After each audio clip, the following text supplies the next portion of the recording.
Hello, அனைவருக்கும் வணக்கம். இன்று பாக்யலட்சுமி சீரியலில் என்ன நடந்துச்சுன்னு பார்க்கலாமா? ம், ராதிகா அம்மா வந்து கதவை தட்டிட்டு அங்கே கோவமாக வர்றா. வழிவிடுங்க, நான் எல்லாம் உள்ளே போகணும், அவங்கள போய் கேட்கணும், அதுக்கு எதுக்கு என்கிட்ட கோவிச்சிட்ருக்குறீங்க அப்படின்னு பாக்கியா சொல்கிறா. இல்லை, அவங்கள்ட்ட தான் போய் கேட்கணும், தள்ளி வழிவிடு. ஈஸ்வரி ஈஸ்வரி எங்கே போயிட்டீங்க? இங்கே வாங்க, அங்கே யார் இருக்கா வீட்டில் அப்படின்னு சொல்லிட்டு ஒரே கற்று கற்று ராதிகா அம்மா கத்துது. இப்போ அங்கே வந்து ஈஸ்வரி பாட்டி வந்து, உனக்கு இப்போ என்ன வேணும், ஏன் எங்கள் வீட்டுக்குள்ளே வந்து கத்துற? ஆ எனக்கு கத்துறேன்னா என் மருமகனை உள்ளே விடுங்க, என்ன வீட்டுக்குள்ளே அடைச்சி வச்சு பூட்டிக்கிட்டீங்க அப்படின்றான். இன்னும் யார் உன் மருமகன்? இங்கே என் பிள்ளை இங்கே இருக்கிறான், நீ உனக்கு என்ன அதிகாரம் இருக்குது இங்கே வந்து கத்திக்கிட்டு இருக்கிற? கூப்பிட்ற வீட்டை விட்டு வெளியில் போ அப்படின்னு. நான் ஏங்க போனோம், அவரை விடுங்க என்ன அப்படின்றான். அதெல்லாம் விட முடியாது, போ வெளியில் கிளம்பு அப்படின்னா. நீ வந்து என் வீட்டுக்குள்ளே வந்து கத்திக்கிட்டு என்கிட்டயே மிரட்டுறியா நீனு அப்படின்னு சொல்லிட்டு ஈஸ்வரி பாட்டி கத்துறாங்க. அதுக்கு ராதிகா அம்மா வந்து என் மனைவி என்னோட மருமக, அது வந்து அவள் தான் மனைவி, உங்கள் மகனோட அவளுக்கு தான் ஃபஸ்ட்டு இது, நீங்கள் அவனுக்கு அவள்கிட்ட அனுப்புங்க, ராதிகா கிட்ட அனுப்புங்க அப்படின்னு சொல்லி சொல்கிறாங்க.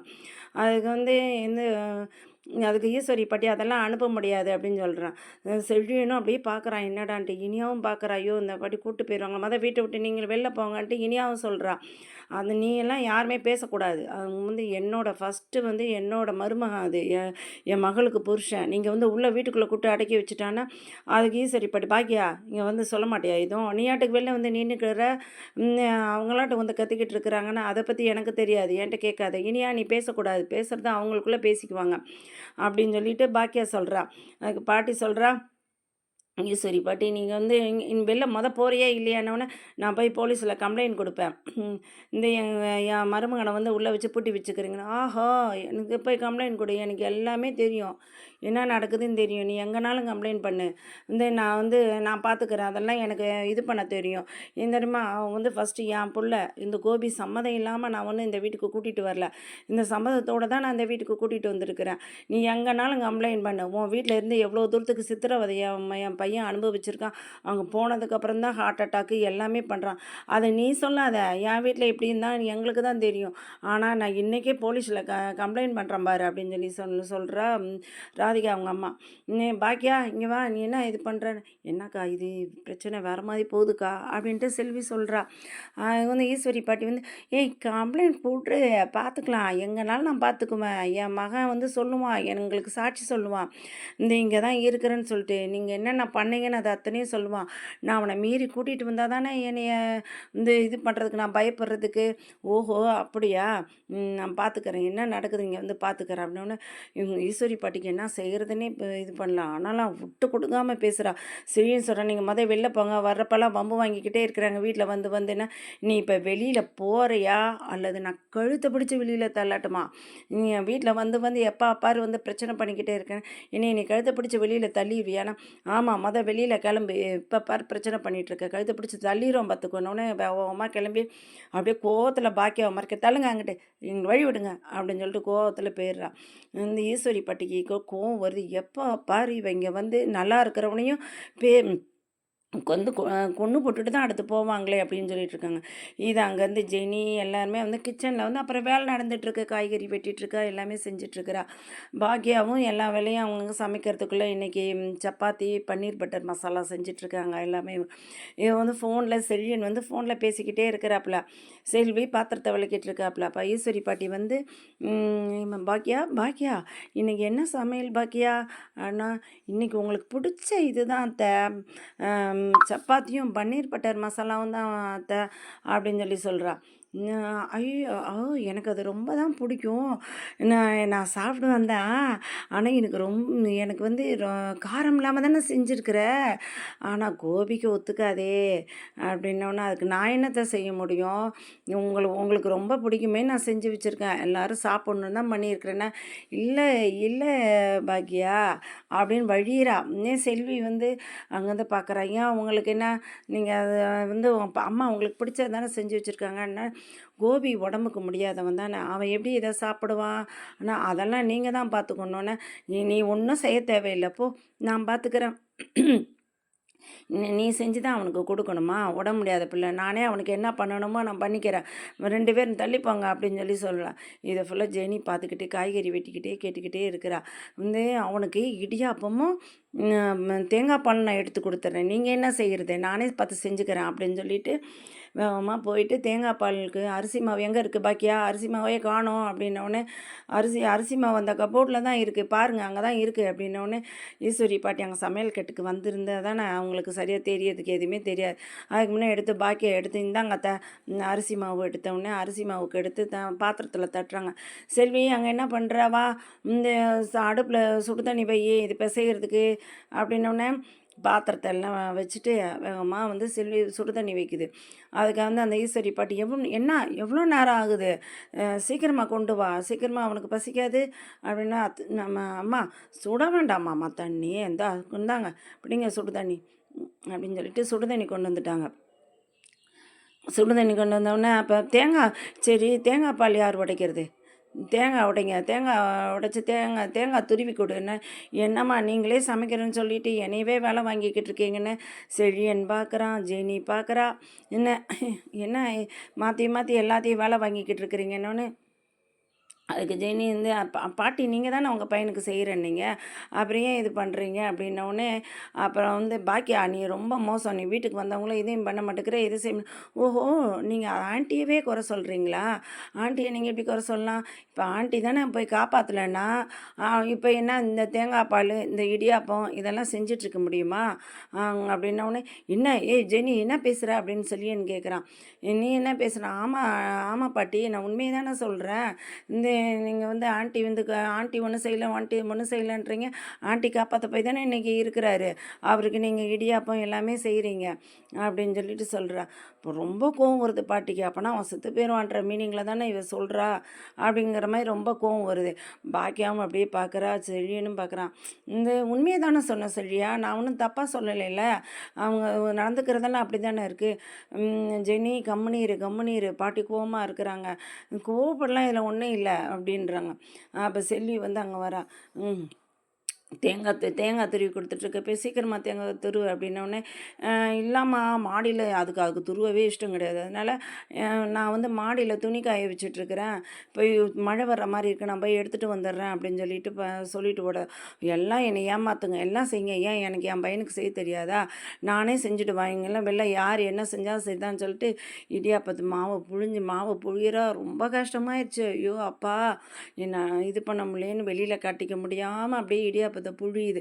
செழின்னு ஃபோன் பேசிக்கிட்டே வெளில போயிடுறாப்புல. இந்த கூத்தெல்லாம் பார்த்துட்ருக்க முடியாதுன்னு சொல்லிட்டு இதுக்கு மாவே புழியவே முடியலை. அங்கேருந்து கோபி அவருக்கு புழிஞ்சு இடியாப்பெல்லாம் வச்சு எல்லாரும் டைனிங் டேபிளில் உட்காந்து சாப்பிட்டுட்ருக்குறாங்க. அப்போ ஈஸ்வரி பாட்டி கோபியை கூட்டிகிட்டு வந்துடுறா. கூட்டிகிட்டு கோபி சாப்பிடுப்பா உட்காருப்பா அப்படின்னோடனே அப்படியே எல்லோரும் என்ன தட்டில் இருக்குன்னு சாப்பிட்றது அப்படியே பார்க்குறாப்புல. ஜெனிக்கு இஷ்டமே கிடையாது இவன் முன்னாடி உட்காந்து சாப்பிட்ணுன்னு சொல்லிட்டு. உடனே ஜெனி இப்போ சாப்பிட்டுட்டு ஏந்திரிக்கலான்னு பார்க்குறா. அப்புறம் இவ பாக்கியா எல்லாத்துக்கும் பரிமாறிக்கிட்டு இருக்கிறப்ப பாட்டி இந்தா கோபி இந்தா சாப்பிடுப்பா ஒன்றுங்க அப்படின்னோடனே எனக்கு சப்பாத்தியும் பன்னீர் பட்டர் மசாலாவும் கிடையாதாம்மா, எல்லாருமே சாப்பிட்றாங்களேம்மாண்ணா. இல்லைப்பா உன் உடம்புக்கு ஆகாதுப்பா, இந்த இடியாப்பம் தான்ப்பா சாப்பிட்ணும், நான் அம்மா சூப்பராக செஞ்சுருக்கேன், இந்த இடியாப்பத்தை சாப்பிடுப்பா அப்படின்னோடனே அங்கே சரிம்மா நீங்கள் செய்கிறது இது சாப்பிட்றமானோடனே செல்வி எல்லாத்தையும் பார்க்குது. இனியா சாப்பிட்றா, இதெல்லாம் சாப்பிட்றாங்க, ஜெனி சாப்பிட்றா, செழியன் சாப்பிட்றான். பாட்டி நம்ம பையன் சந்தோஷமாக இடியாப்பா சாப்பிட்றான்றத எல்லாருமே பார்த்துக்கிட்டு இருக்கிறாங்க. அப்போ நீ நல்லா இருப்பா, நீ நல்லா சாப்பிடுப்பானோன்னு கோபி பாக்கியாவை பார்க்குறா, பாக்கியா கோபியை பார்க்குறான். அப்படியே அன்பாக பார்க்குறான். அதுக்கு அப்படியே இனியாவுக்கு எல்லாத்துக்கும் அப்படியே சந்தோஷமாக வருது. டாடி நீங்கள் நல்லா சாப்பிடுங்க டாடின்னொடனே நான் சாப்பிட்றேன்ட்டு அவன் பழசான ஒரு மாதிரி ஃபீல் பண்ணுறான். நம்ம ஏன் இப்படி நடந்துக்கிட்டோம், எல்லாம் செய்கிறோம், இது மாதிரி குடும்பத்தில் எல்லாருமே ஒற்றுமையாக இருக்காங்க, எல்லாம் பண்ணுறாங்க, நம்ம தனியாக போய் இவ்வளோலாம் சித்திரவதையை அனுபவிச்சுட்டு வர்றோமேன்னு சொல்லிட்டு அதை இனியாவை பார்க்குறேன், எல்லாம் பார்க்குறேன், சந்தோஷமாக சாப்பிட்டுட்ருக்கான். அப்போ குழந்தை அழுகிற குரல் கேட்குது. அப்போ ஜெனி சொல்கிறேன் நான் ஏன்ச்சு நான் போய் பார்த்துட்டு வரேன்னு தட்டை எடுக்கிறா. அதுக்கு பாக்கியம் வந்து, "நீ வேணாம், வேணாம், வேணாம். நீ உட்காரு. நான் போய் குழந்தைய பார்த்துக்கிறேன். நான் சாப்பிட்றேன்னவுடனே" அத கோபி, செல்வி எல்லாரும் எட்டி பார்க்குறாங்க. பாக்கியா என்ன செய்றான்னு, பாக்கியா குழந்தைய வச்சுட்டு அப்படியே அங்க இங்கன்னு அழ விடாம ஆக்குறா. அங்கேருந்து இனியா சொல்றா, "அங்க பாரு பாப்பா அழுகுது போலன்னு. இப்ப நல்லா இருக்கா டாடி உங்களுக்கு எல்லாமேவும்? சூப்பரா இருக்கு பாருங்க. நம்ம வீடு எப்படி இருக்குது? சந்தோஷமா இருக்குதான்னோனே" இதெல்லாம் பார்த்துட்டு ஜெனிக்கு இவங்க கூட சந்தோஷமா சிரிச்சு பேசுறது பிடிக்காம, எப்படியாச்சும் ஏந்திச்சிடணும்னு சொல்லிட்டு பார்க்குறா. அத்தையை அவங்க ஆண்டியை எட்டி பார்க்குறா, பிள்ளைய வச்சுக்கிட்டு இருக்கிறத என்ன செய்கிறாங்கன்னு சொல்லிட்டு.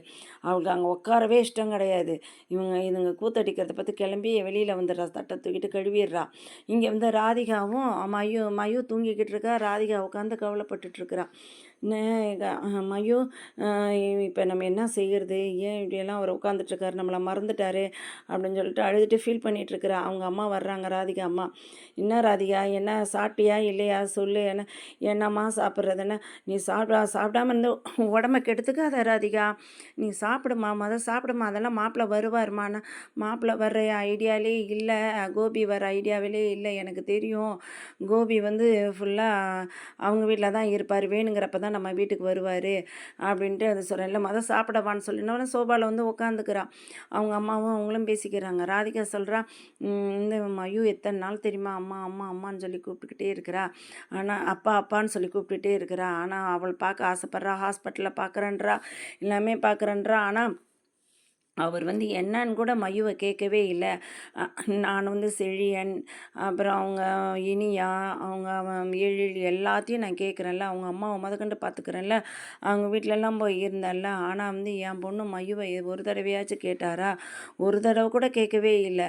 அப்போ எனக்கு என்னம்மா இது, நான் எவ்வளோ கோலப்படுறேன், இவருக்காண்டி நான் கல்யாணமே முடிக்காமலே இருந்திருக்கலாம், இவருக்காண்டி நான் எல்லாத்தையும் விட்டு கொடுத்துட்டேன், எல்லாமே செஞ்சுட்டேன். என் பொண்ணு வந்து அவங்க அம்மா சொல்கிறா, இந்த மயு வந்து அவங்கெல்லாம் உண்மையான குழந்தைங்க, மயு வந்து உன்னோட குழந்தை, நீ உனக்குன்னு ஒரு குழந்தை பெற்றிருந்தா இவ்வளோ தூரத்துக்கு வந்திருக்குமா?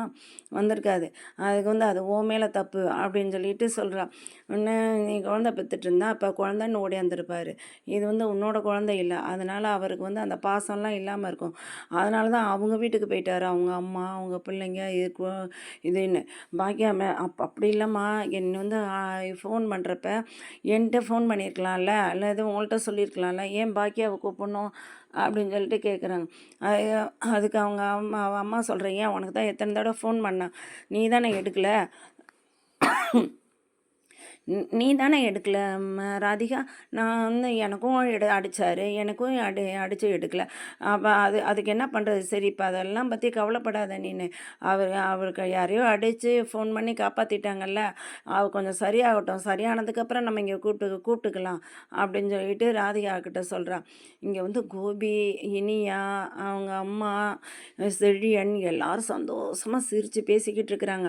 அப்புறம் வந்து அவங்க சிரித்து பேசுகிறத பார்த்து அவங்க அம்மாவுக்கு சந்தோஷம் தாங்கலை.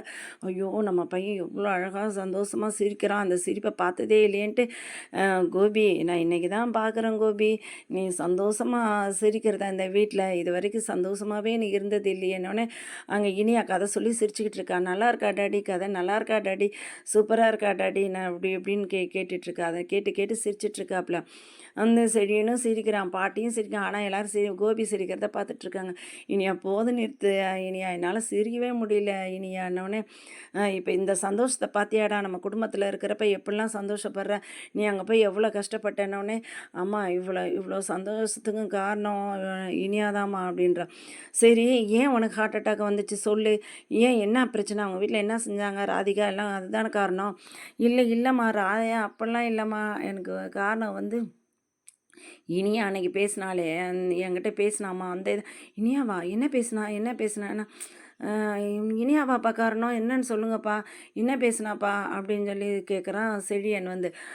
வந்து கோபி சொல்கிறாப்புல, பிள்ளைங்கள அன்னைக்கு பீச்சில் வச்சு இனியா பேசினான்னொடனே, என்ன பேசுனா சொல்லுங்கள் அப்படின்னு சொல்லிட்டு கேட்குறாங்க.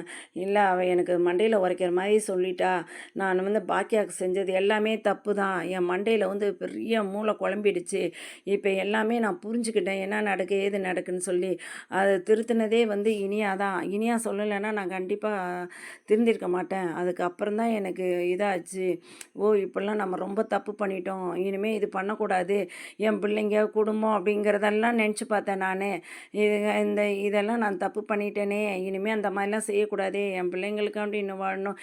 அப்படிங்கிற மாரியே போயிட்டேன். அப்ப இனியா என்னதான் சொன்னா?